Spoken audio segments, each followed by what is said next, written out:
বাংলাদেশ ও ভারত সীমান্তে নজিরবিহীন ঘটনা ঘটেছে।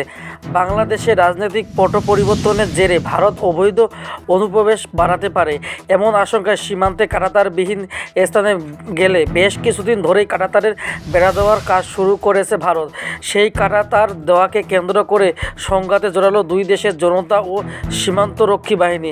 পাল্টাপাল্টি জমায়েত ও পাল্টা স্লোগানে উত্তপ্ত হয়ে ওঠে মাহাদীপুর সোনামসজিদ সীমান্তের কাছে পশ্চিমবঙ্গের মালদা জেলার বৈষ্ণবনগর সীমান্ত এলাকা।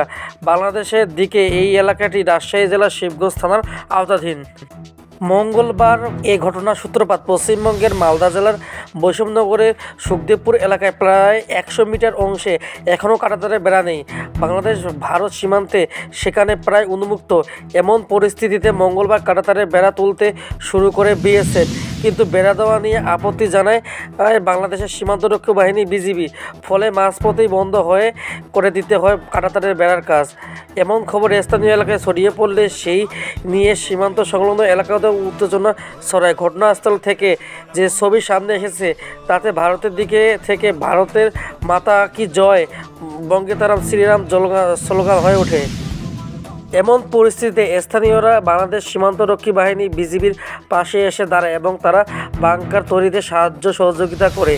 যে কোনো মূল্যে তারা বাংলাদেশের এক ফোঁটা জমি তাদেরকে দিবে না এবং তারা সর্বাত্মক সাহায্য সহযোগিতা করে। আমরা ধন্যবাদ জানাই বাংলাদেশ বর্ডার গার্ড বিজিবিকে তাদের এরকম সাহসী পদক্ষেপ নেওয়ার জন্য। আর কখনোই ভারতের এই